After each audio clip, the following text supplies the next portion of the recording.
ভাই রোগী হইলো আমার যেটা শুয়ার। আসেন আপনারা ডাক্তার বাবু লই যাই। এই যে কয়টা দিন ধরে আইসুন, বালা মন্দ রান্নায় কিছু খাওয়ান না।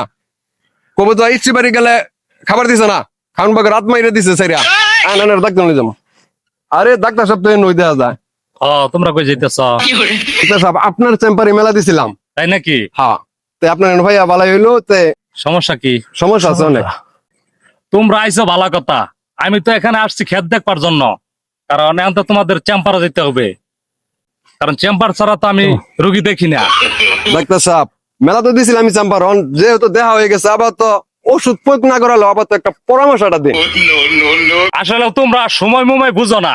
আচ্ছা কি হয়েছে বলো, রোগীর কি সমস্যা? ডাক্তার আমি তো খাইতে পারি না, ভিতর মিহি যাই না, রুচি রুচি কম লাগে। তাই নাকি? হ্যাঁ সমস্যা নাই, আমার কাছে ওষুধ আছে, কোনো ব্যাপারই না। হেলাল ভাই, রোগী আপনার কি হয়?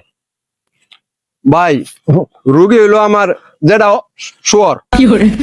যেটা শোয়ার না তো, যেটা হৌরব। হ্যাঁ হ্যাঁ ওই আর কি যেটা শ্বশুর। আচ্ছা আচ্ছা বলেন। এই যে কয়টা দিন ধরে বেড়াবার আইছে, ভালো ভালো খাবার সাজাই দেই, খাবার নাই তার ভিতর মেয়ে যাই না।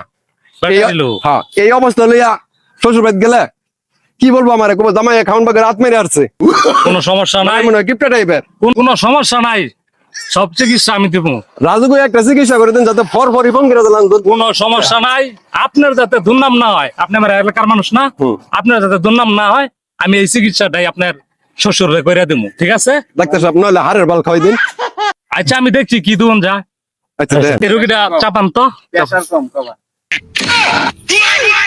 রুগী সোজা করেন, এত দুর্বল রোগী লই আইছেন কেন?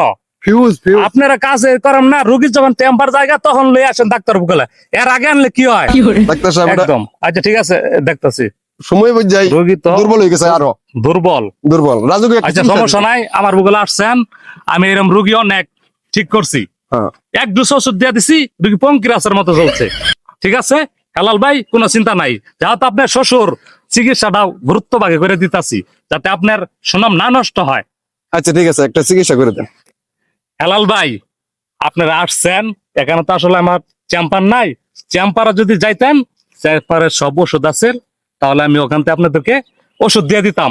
এখন যেহেতু আমি চেম্বারে নাই, আপনাদেরকে আমি পরামর্শ দিয়ে যাই, ওই পরামর্শ অনুযায়ী কাজ করবেন, রোগী ইনশাল্লাহ ঠিক হয়ে যাব, ঠিক আছে হেলাল ভাই? আশাবাদী খুব বলে দেন। এখন মনে করেন পরামর্শটা হলো, শিরিষ কাগজ লবেন, বললাম কালা লবণ লবেন, জিরবাটা টান দিবেন, টান দিয়ে দিবেন ডলা, এভাবে ডলা দিয়া আপনি 4 থেকে 5 দিন ব্যবহার করবেন, দেখবেন রোগী পঙ্কিরাজের না সব খেয়ে আলতেছে, গুড়াউন শুদ্ধ খেয়ে আলবো, খাদ্যর কোনো ব্যাপারই না।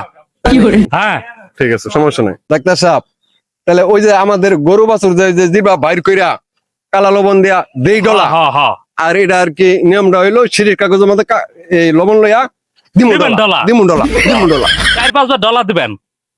4-5 বার? হ্যাঁ। কয়দিন?